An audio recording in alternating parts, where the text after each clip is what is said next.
Et voilà, c'est parti les amis. On aborde le chapitre sur la nutrition. Donc ici, ça va pas être une masterclass sur la nutrition, ça va surtout être les principes dans lesquels je crois, les principes que j'applique et pourquoi. Essayer d'aller mettre le doigt sur les choses qui sont importantes. Je sais que chacun a ses croyances par rapport à la nutrition. Ici, ça va être mes convictions à moi. Je vais essayer d'apporter quelques informations peut-être dont on ne parle pas souvent et que je trouve intéressant d'évoquer. Bon, déjà, la première chose à rappeler, c'est que on respecte les lois de la thermodynamique. Donc, au niveau des calories, si on veut prendre du poids, il faut qu'on soit en surplus calorique. Si on veut perdre du poids, il faut l'inverse.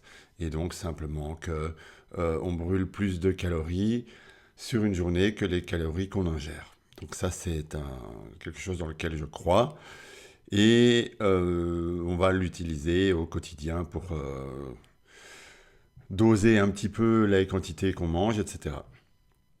Donc, si on bloque par rapport à un objectif, le passage obligé, ça va être de traquer et de noter et de compter ses calories pendant une petite période. Pas obligé de faire une très longue durée, mais on va se rendre compte de certaines choses à ce moment-là, recalibrer et trouver peut-être une manière de fonctionner sans compter après plus à l'intuition, mais un passage d'une semaine ou deux ou un mois avec du tracking de calories, ça peut être nécessaire. Alors, quelque chose dont on parle souvent, mais il y a encore beaucoup de gens qui font des erreurs, c'est la quantité de protéines à ingérer sur sa journée. C'est un des facteurs les plus importants de la performance, de la santé, de la longévité. Pour la performance, bien sûr, ben, on doit avoir des muscles qui sont présents et en bonne santé, donc des muscles de qualité. Et pour la longévité, on veut éviter la sarcopénie et donc bah, plusieurs moyens. Il faut d'abord construire une certaine masse musculaire et une certaine qualité musculaire tant qu'il est encore temps. Et comme ça, on partira de plus haut pour une fois que la sarcopénie va commencer et qu'on va perdre de la masse musculaire et de la force chaque année. Donc, j'encourage tout le monde à prendre au moins 1,6 g de protéines par kilo par jour, par kilo de poids de corps par jour. Ça, c'est le minimum. C'est, disons, pour quelqu'un qui a un objectif de maintien, voilà, on est bien avec ça. Ils viennent de remonter, parce qu'avant, les recommandations, c'était bien plus bas que ça, et ils se sont rendus compte qu'on avait tout intérêt à augmenter ces rations de protéines. On peut monter jusqu'à 2 grammes par kilo par jour si on cherche vraiment à améliorer ses performances, etc. Disons qu'en termes de prix et d'énergie, on n'a pas les mêmes bénéfices de passer de 1,2 à 1,6 que 1,6 à 2 grammes.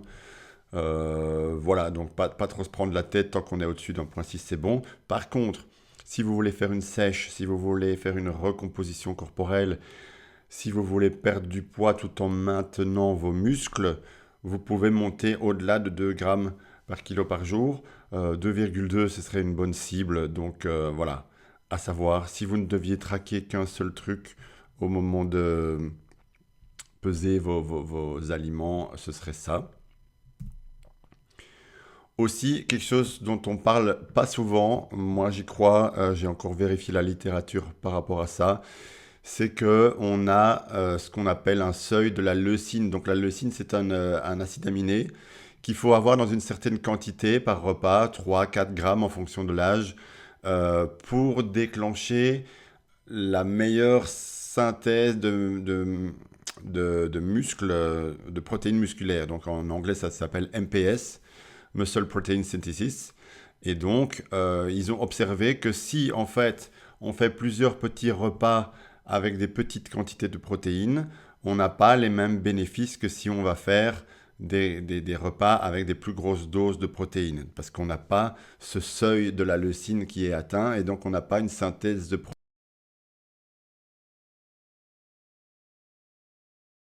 d'année. Avec 3 grammes de leucine, on est bien, donc c'est souvent atteint avec 30 grammes de protéines. Maintenant, au-delà, quand on se rapproche de 50 ans, on est plutôt, il nous faut 40 grammes. Et pour les gens qui sont retraités, il faut plutôt même viser 50 grammes parce qu'on ne métabolise pas les protéines de la même manière, avec la même facilité avec l'âge. Et donc, il faut en apporter plus pour maintenir sa masse musculaire, pour maintenir son fonctionnement optimal. Donc moi, personnellement, c'est quelque chose que j'ai en tête quand je fais mes repas. J'essaie d'aller viser 40-45 grammes par repas, même quand je fais une collation. Je ne vais pas prendre une petite collation avec une petite dose, non, je vais chercher la full dose. Pendant ma collation, même un goûter ou quoi, je vais aller chercher 40 grammes de protéines pour justement optimiser cette synthèse de protéines musculaires. Donc par rapport au choix de votre alimentation, quelque chose dont on parle assez peu souvent finalement aussi, c'est il faut se méfier des aliments qu'on choisit, il faut réfléchir si on prend des protéines animales, qu'est-ce que l'animal a mangé, comment il a été élevé, dans quelles conditions. Et pour les légumes, bah, c'est pareil, sur quel sol le légume a poussé, est-ce qu'il y a des métaux lourds dans le sol, des choses comme ça, donc privilégier une alimentation biologique, des produits locaux, etc. Mais je vais plutôt parler des produits animaux ici. À l'écran, j'ai comparé par exemple le saumon sauvage au saumon d'élevage. Bon, le saumon sauvage, on sait tous qu'il est meilleur. Par contre, on l'en trouve presque nulle part. Et si vous avez la chance d'en trouver, ce ne sera pas en dessous de 80 € le kilo. Donc c'est plutôt un produit de luxe. Et pourtant, c'est dans ce produit-là qu'on va retrouver les oméga 3 pardon, et un profil nutritionnel qui est intéressant. Alors que le saumon d'élevage, c'est un des produits animaux qui est le plus pollué, qui est le plus contaminé. Et donc, on nous le vend à toutes les sauces comme un ingrédient intéressant, euh, santé, etc. Moi, personnellement, j'essaie d'éviter le saumon qu'on trouve au magasin qui n'est pas labellisé sauvage. Pour toutes les raisons, voilà, allez voir une fois sur Google, tapez saumon d'élevage, vous verrez comment ces saumons sont nourris, voilà, problème de contamination, des antibiotiques, les oméga 3 très faibles, des colorants ajoutés. Donc on vous vend un saumon qui est rose, mais en fait c'est du colorant rose. À la base, ce poisson-là d'élevage, il est blanc. Donc faites attention, les industriels, ils ne se soucient pas de notre santé, ils se soucient de leur portefeuille. Donc il faut mettre le prix, quitte à en manger moins souvent, mais quand vous achetez du saumon, c'est saumon sauvage. Pareil pour la viande de bœuf. Bon, on est en Belgique, on connaît le bleu blanc belge. Il y a assez peu de bœuf en Belgique qui est labellisé élevé à l'herbe. Donc en anglais, on dit grass-fed beef. Mais ce sont les viandes qui sont de la meilleure qualité. Ce sont ceux qui sont élevés à l'herbe, donc les pâturages, etc. À l'inverse voilà, le bœuf industriel, nourri aux céréales et aux farines, ceux-là n'ont pas du tout la même qualité nutritionnelle qu'un bœuf qui a été élevé en prairie. Et donc, malheureusement, des fois, si on vise vraiment l'optimisation, on doit acheter de la viande d'un pays étranger pour être sûr d'avoir un label. Ou alors, si vous avez la chance de connaître des petits éleveurs ou voilà, une boucherie qui vous garantit que ça, c'est un bœuf qui a été élevé en prairie, alors foncez. À ce moment-là, on a les oméga 3, on a les CLA qui sont élevés, on a une nourriture qui est moins inflammatoire, contrairement à du bœuf qu'on nous vend pas très cher, mais qui n'est pas optimal pour notre santé. Voilà, donc deux aliments avec la même macro peuvent avoir des effets très différents sur notre corps et il faut se renseigner. Par exemple, là, bon, voilà, je parle de poissons. On sait que les petits poissons gras sont vraiment intéressants. Sardines, maquereaux, anchois, tout le monde n'aime pas ça, mais au moins on a des bons oméga 3 et on a des protéines et on n'a pas trop de contaminants. Par rapport au sucre, donc, dans les années 80, 90, même début des années 2000, on disait la graisse, c'est le diable. Maintenant, on est passé à le sucre, c'est le diable, mais je suis qu'en partie d'accord avec ça. Il faut nuancer. Bien sûr, on doit essayer de limiter les sucres rapides, mais il y a un mais, c'est-à-dire que c'est valable quand on est hors entraînement. Donc, quand on n'est pas en train de bouger, on n'a pas du tout besoin de sucre rapide, on peut s'en passer complètement. Et si on prend du sucre rapide alors qu'on ne bouge pas, on va avoir pic de glycémie, pic d'insuline, signal de stockage. On va stocker, oui, plus facilement, faire plus facilement de la graisse. Mais par contre, quand on est proche de l'entraînement, pendant l'entraînement, après l'entraînement, parfois on en a carrément besoin. Donc les gens qui font des sports d'endurance plus longs qu'1 heure, ils doivent avoir une stratégie de nutrition pour s'approvisionner en glucose. Si on fait moins d'1 heure d'effort, je pense que c'est moins important. Mais c'est tout à fait OK de manger du sucre rapide pendant les entraînements. Donc à ce moment-là, voilà, c'est mis, le muscle est une éponge à glucose. On a besoin de recharger le glycogène. On a une meilleure performance si on a apporté du sucre. Et l'insuline, à ce moment-là, devient une alliée. Donc, sucre rapide donne un pic d'insuline. Et ça, c'est un signal de stockage. Par contre, après l'entraînement, le muscle est en mode absorption et le glucose est utilisé et pas stocké. Donc la règle, on minimise le sucre rapide au quotidien, mais on peut l'apporter autour des entraînements et ça, on peut se faire un peu plaisir à ce moment-là. Un autre truc qui est intéressant à savoir et qu'on peut un petit peu jouer là-dessus dans la vie de tous les jours sans être trop extrême. On parlera dans une vidéo dédicacée du jeûne intermittent. Ici, je vais juste parler de la notion d'élargir, de réduire la fenêtre de temps où on va se nourrir.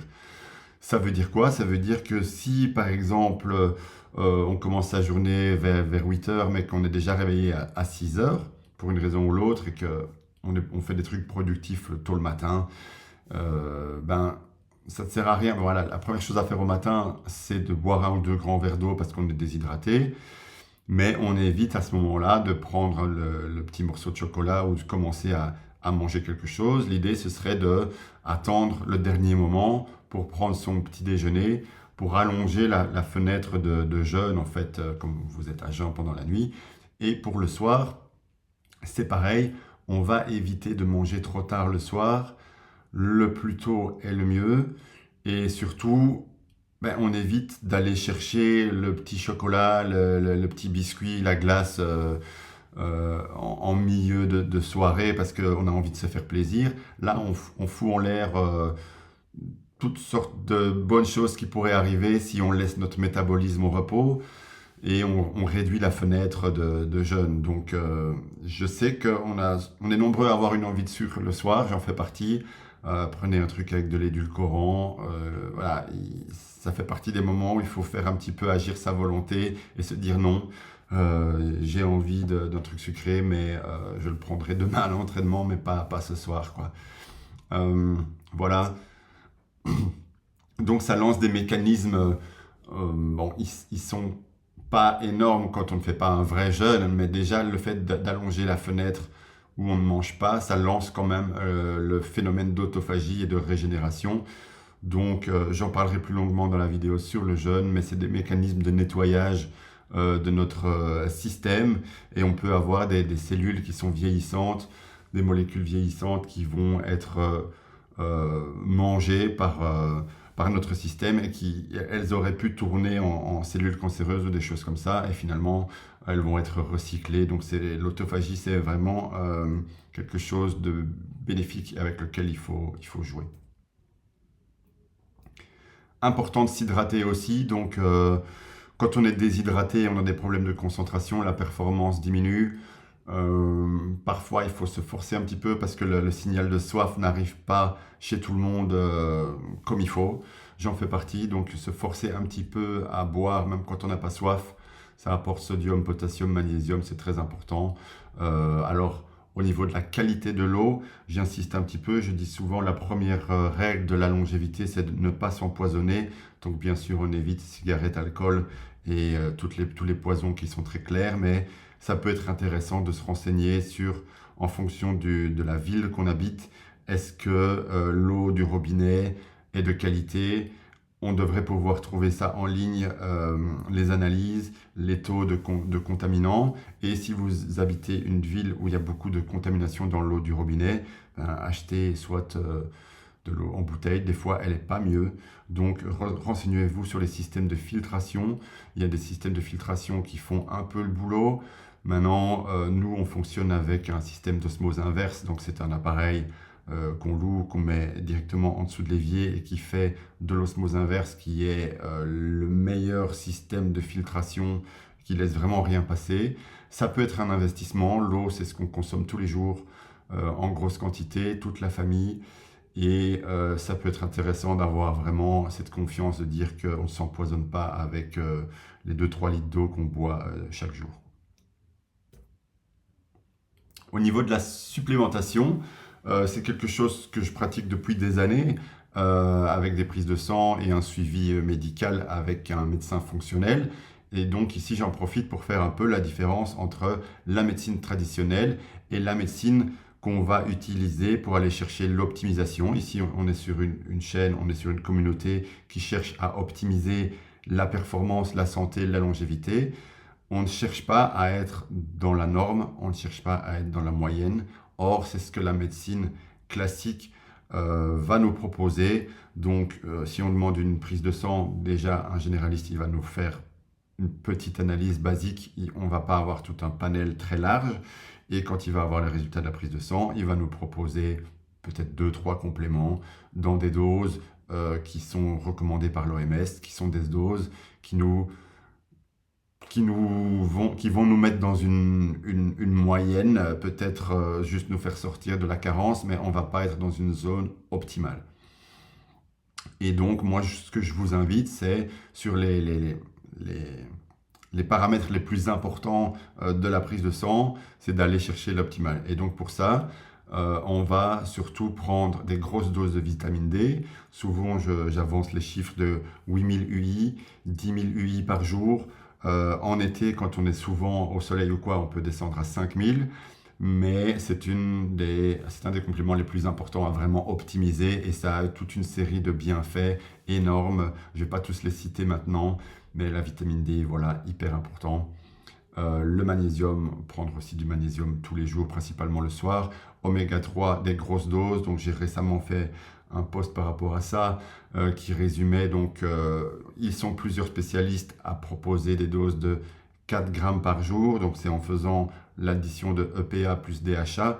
Prenez des oméga 3 avec un index Totox qui est le plus bas possible. C'est une échelle qui va de 2 à 20 et on veut que le chiffre soit le plus petit. Ça reflète le taux d'oxydation et on veut que notre oméga 3 soit le moins oxydé possible. D'ailleurs, conservez-le au frigo parce que c'est quelque chose qui s'oxyde et qui se dégrade et au frigo, ça ralentit l'oxydation.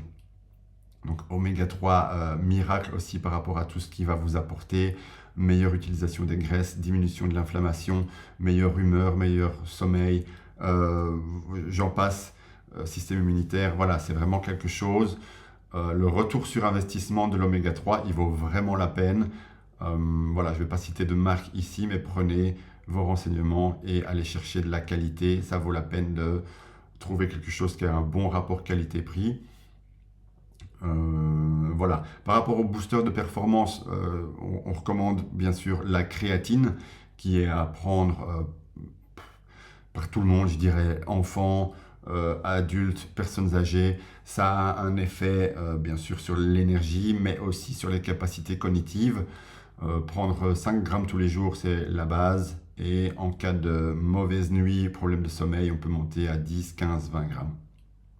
Pour tout ce qui est les suppléments spécifiques à la longévité, je ne vais pas m'attarder ici. On a cité NMN, resveratrol, ashwagandha. Voilà, moi, c'est des choses avec lesquelles j'ai déjà expérimenté. Mais il n'y a pas un assez grand consensus là-dessus. Ça coûte cher, on n'est pas sûr à 100% que ça fonctionne. Et je préfère mettre mon argent dans des choses qui sont vraiment garanties, quitte à peut-être plus tard repasser sur des molécules un peu plus complexes, mais pour moi là c'est encore trop tôt. Donc la question à se poser, est-ce que tu veux être dans la moyenne ou est-ce que tu veux être dans le top? En fonction de ça, tu alloues ton énergie, ton argent dans des compléments de qualité. Donc en termes de résumé ici pour la nutrition, On se base sur les calories, donc maîtriser son bilan énergétique. On respecte les lois de la thermodynamique. Les protéines, viser 1,6 g par kilo de poids de corps par jour au minimum. On essaye d'apporter des grosses quantités par repas en fonction de son âge. Voilà, autour de 50 ans, plutôt 40 grammes. Après la retraite, plutôt 50 grammes. Vous avez 30 ans, avec 30 grammes, ça passe. Voilà, la qualité des aliments, produits non transformés avec des sources animales tracées.